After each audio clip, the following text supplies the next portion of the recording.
Hello भाई नमस्कार। शुभ सकाळ ଆଉ ବର୍ଷର ହାର୍ଦ୍ଦିକ ଶୁଭେଚ୍ଛା ଓ ଶୁଭକାମନା ନେଇ ମୁଁ ଆପଣଙ୍କ ପାଖକୁ ଆସିଛି ଦ ଫାର୍ମର ବୟ ଉମା ଆଉ ଦ ପ୍ରଶ୍ନର ଏକ ନୂଆ ସମ୍ଭାରକୁ ନେଇ, ଯେଉଁଠି ଆପଣମାନେ ଦେଖିବାକୁ ପାଇବେ ସବୁବେଳେ ଅନେକ ସାରା ପ୍ରଶ୍ନ, ଯେଉଁ ପ୍ରଶ୍ନ ସମସ୍ତଙ୍କ ମନରେ ଅଛି ଏବଂ ତାହା ସାମ୍ନାକୁ ଆସୁନି। କୌଣସି କାର୍ଯ୍ୟବଶତଃ ସେମାନେ ତା'ର ସମାଧାନ କରିବା ପାଇଁ ଚାହୁଁନାହାନ୍ତି ବା ସେ ପ୍ରଶ୍ନକୁ ଆଣିକି ତା'ର ପ୍ରତି ଉତ୍ତର ଖୋଜୁନାହାନ୍ତି। ଅନେକ ଦିନ ପରେ, ଅନେକ ବର୍ଷ ପରେ ଆମେ ଏମିତି ଏକ ରାସ୍ତା, ଏମିତି ଏକ ପଥକୁ ବାଛିଛେ ଯେଉଁ ପଥ ମଣିଷକୁ ବଞ୍ଚିବାର ଏକ ରାହା ଦେଖାଉଛି, ଏକ ମାଧ୍ୟମ ସାଜିଛି। ତାହା ହେଉଛି ନିଜର ପ୍ରକୃତିକୁ ବଞ୍ଚାଇବା ଏବଂ ଗୋମାତାଙ୍କ ପ୍ରତି ଭଲ ପାଇବା ଏବଂ ଆମିଷ ଭକ୍ଷଣଠୁ ଦୂରେଇ ରହିବା। ଶରୀର ସୁସ୍ଥ ପାଇଁ ମଣିଷ କିଛି ବି କରିପାରେ, ଟଙ୍କା ଖର୍ଚ୍ଚ କରି ନିଜ ଶରୀର ପାଇଁ ଯତ୍ନ ନେଇପାରେ। ହେଲେ ଖାଦ୍ୟପେୟରେ ଏମିତି ଏକ ଭାବନା ଆମିଷ ଭୋଜନ ପ୍ରତି ଥିଲା ପୂର୍ବ ସମୟରୁ, ତାହା ଏବେ ପରିବର୍ତ୍ତନରେ ଆସି ପହଞ୍ଚିଛି। ସମସ୍ତେ ଆମିଷକୁ ଦୂରେଇବାରେ ଲାଗିଲେଣି।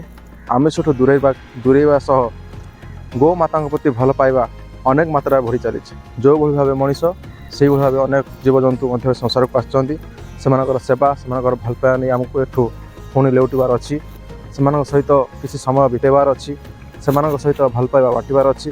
ସେ କାର୍ଯ୍ୟକୁ ସମସ୍ତେ ଭରପୁର ମାତ୍ରାରେ ପ୍ରୋତ୍ସାହନ ଦେଉଛନ୍ତି ଯେ ନାହିଁ, ମଣିଷ ଯେତିକି ଦିନ ଆସିଛି ନିଜେ ବଞ୍ଚିବା ସହ ଅନ୍ୟ ପଶୁ ପକ୍ଷୀଙ୍କର ବି ଭଲ ପାଇବା ଏବଂ ସେମାନଙ୍କର ସେବା କରି ଜୀବନ ବିତାଇବାର ବି ଅଛି। ଠିକ୍ ଏହିପରି ଭାବେ ମୁଁ ଆଶା ରଖିବି 2025ରେ ଘଟିଥିବା ଅନେକ ଦୁର୍ଘଟଣାଠୁ 2026 ପୁନରାବର୍ତ୍ତୀ ନ ହେଉ। 2026 ସମସ୍ତଙ୍କ ଜୀବନରେ ଏକ ନୂଆ ସୁଖ, ନୂଆ ଶାନ୍ତିର ପ୍ରୟାସ ଭରିଦେଉ। ପ୍ରଶ୍ନ ଅନେକ ଆସିବ ଆଜିର ଯୁବ ସମାଜକୁ ନେଇ, ଆଜିର ଭବିଷ୍ୟତକୁ ନେଇ, ଯେ 2026ରେ ବଞ୍ଚିବାକୁ ହେଲେ କେଉଁ ଭାବରେ କେଉଁ କାର୍ଯ୍ୟଦକ୍ଷତାକୁ ନେଇ ସଫଳ ହୋଇପାରିବା ଏବଂ ସେଥିରେ ଆମେ ଦେଉଥିବା ଭୋଟ ଏବଂ ଆମର ଯାଉଥିବା ନୋଟ୍ ଟ୍ୟାକ୍ସ ମାଧ୍ୟମରେ ତାହା ଆମ ପାଖରେ କେତେ ଦୂର ପହଞ୍ଚି ପାରୁଛି ଏବଂ ଆମ ସହ ଆମ ଜୀବନରେ କେତେ ସରକାର ଜଡ଼ିତ ହୋଇ ଅଛନ୍ତି। କାରଣ ଯେଉଁ 4 ଦିନ ପାଇଁ ଆମେ ସରକାର ପାଖରେ ବା ସରକାର 4 ଦିନ ପାଇଁ ଆମଠାରେ ବିକ୍ରି ହୁଅନ୍ତି ବା ଆମକୁ ଆସିକି ଗୋଡ଼ ହାତ ଧରି ନେଉରା ହୁଅନ୍ତି, ଆମକୁ ଜିତାଇ ଦିଅନ୍ତୁ, ତାହା ଜିତିବା ପରେ ତା'ର ପ୍ରତିବଦଳ ଆମକୁ ମିଳେ ଅମ୍ପପାନ, ଆମକୁ ଛଳନାର ସ୍ୱରୂପ, ଯାହା ବିଗତ ଦିନମାନ ରହିଆସିଛି, ବିଗତ ବର୍ଷମାନଙ୍କ ରହିଆସିଛି। ସବୁବେଳେ ସେମାନେ ଭାବନ୍ତି ଯେ ଆମେ ଜିତିଲା ପରେ ଆମର ହିଁ ଉନ୍ନତି ହେବା ଦରକାର, ଆମର ହିଁ ଶାସନ ଚାଲିବା ଦରକାର। କିନ୍ତୁ ପ୍ରକୃତର ଯେଉଁମାନେ ମାଲିକ, ଯାହାଙ୍କ ଦ୍ୱାରା ସରକାର ଗଠନ, ଯାହାକୁ ନେଇ ଯେତେବେଳେ ଗୋଟେ କଥା ପ୍ରଶ୍ନ ଉଠେ, ଯେତେବେଳେ ଭଗବାନ କୁହନ୍ତି ମୁଁ ଭକ୍ତଠୁ ଭଗବାନ ବି ଭକ୍ତର ସବୁକିଛି କରିବାକୁ ରାଜି ହୁଅନ୍ତି, ସେ ଜାଗାରେ ଇଏ ଆମଠୁ ଭୋଟ ପାଇଥିବା ଏକ ସାଧାରଣ ମଣିଷ କେମିତି ନିଜକୁ ଭଗବାନ ମାନିପାରେ? ପୁରା ଆପଣ ଲକ୍ଷ୍ୟ କରନ୍ତୁ, ଏଇ ଜିନିଷ ଗୁଡ଼ାକ ଭାବିବାକୁ ପଡ଼ିବ ଆମକୁ।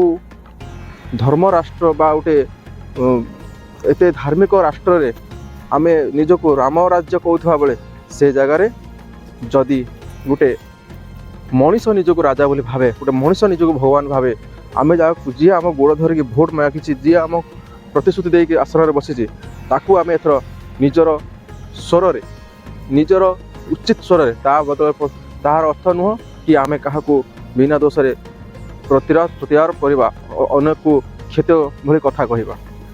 ଯେଉଁଟା ଠିକ୍ ତାକୁ ସାମ୍ନାକୁ ଆଣିବା, ଯିଏ ନ୍ୟାୟ କରୁଛି ତାକୁ ଆମେ ସାଧୁବାଦ ଦେବା, ଯିଏ ଅନ୍ୟାୟ ରାସ୍ତାରେ ଗଲା ତାକୁ କଣ୍ଠରୋଧ କରିବା, ତାକୁ ବିରୋଧ କରିବା। ମୁଁ ଆଶା କରିବି 2025 ଯେମିତି ଭାବରେ ସମସ୍ତ ଜୀବନରେ ଅନେକ ବିଷାଦମୟ ଘଟଣା ଘଟି ଦେଇଛି, ତାହା 2026ରେ ନ ହେଉ। ଅନେକଙ୍କର ଭଲ ପାଇବା ବି ଆଶା ରଖିବି। 2025ରେ ଅନେକ କିଛି ଯଦି କାହା ମନରେ କିଛି କଷ୍ଟ ଦେଇଥିବି ମୋତେ କ୍ଷମା କରିବେ। ଆଗାମୀ ଦିନ ପଢ଼ିବା ପାଇଁ ସହଯୋଗ ପ୍ରଦାନ କରିବେ।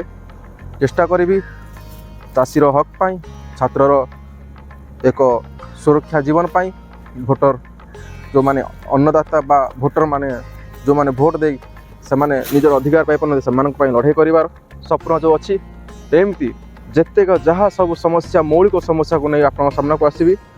ପ୍ରତ୍ୟେକ ଦିନ ପ୍ରତ୍ୟେକ ଭିଡ଼ିଓ ଯିବ ଆପଣଙ୍କ ପାଖରେ ପହଞ୍ଚିବ। କିଛି ନା କିଛି କଥା ଶିକ୍ଷଣୀୟ କଥା ହିଁ ପାଇବେ, ଯେଉଁଟା ଆପଣଙ୍କ ପରିବାର ପାଇଁ, ଯେଉଁଟା ଆପଣଙ୍କ ଭବିଷ୍ୟତ ପାଇଁ କାମରେ ଆସିବ। ତେଣୁ ମୋର ଆଶା ସମସ୍ତେ ଖୁସିରେ ରହିବା, ମିଳିମିଶି ଚାଲିବା, କାରଣ ଆମେ ଏମିତି ଏକ ଦେଶରେ ଅଛନ୍ତି ଯେଉଁଠି ଭାଇଚାରାର ନାଁ ତ ଚାଲିଛି, କିନ୍ତୁ ଭାଇଚାରା ଭିତରେ ବି ଗୋ ହତ୍ୟା ଭଳି କାମ, ଯେଉଁଟା ଜାମୁଝାଡ଼ି ଗତକାଲିର ଘଟଣା ହେଇଛି, ବହୁତ ଦୁଃଖଦମୟ। ମୁଁ ଦୟାକରି ଅନୁରୋଧ କରି ମୋତେ କଷ୍ଟ ଲାଗୁଛି କହିବାକୁ, କାରଣ ଜାମୁଝାଡ଼ି ଆମର ଏରିଆ।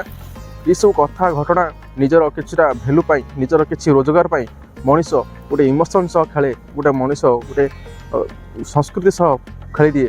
ସେଇଟା ବୋଧେ ଏଇଭଳି କିଛିଟା, ସବୁ କହିପାରିବାନି, ସବୁ ଲୋକ ଏମିତି ନଥାନ୍ତି, କିନ୍ତୁ କିଛି ଯଦି ଏମିତି ବାହାରିଯିବେ ଆମର ମୁସଲିମ ଜାତିର ଲୋକ, ଯେଉଁମାନଙ୍କୁ ଆମେ ଭାଇଚାରାର ମାନ୍ୟତା ଦେଇ ଭାଇ ବୋଲି କହି କୋଳେଇ ନେଇଥାଉ, ସେ ଆଜି ଯଦି ଆମ ବିରୁଦ୍ଧରେ ରାଗିବେ, ଆମ ଗୋମାତାଙ୍କ ବିରୁଦ୍ଧରେ ରହିବେ, ତାହେଲେ ସିଏ ବି ସମୟ ଆସିବ ଆମ ବିରୁଦ୍ଧରେ ହିଁ ଲଢ଼ିବାକୁ ପଛେଇବା ନାହିଁ।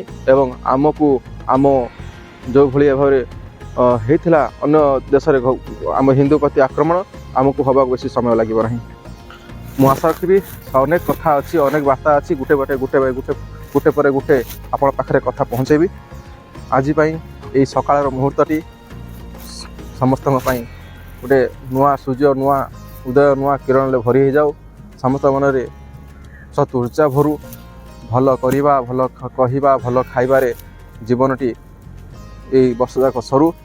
ମୁଁ ଆଶା ରଖିବି, ସମସ୍ତଙ୍କର ମଙ୍ଗଳ କାମନା କରିବି। ରହିଲି, ପୁଣି ଦେଖେଇବି ଆଉ ଗୋଟେ ଭିଡ଼ିଓରେ ଅନେକ କଥା ନେଇ। ରହିଲି, ନମସ୍କାର, ଜୟ ଜଗନ୍ନାଥ।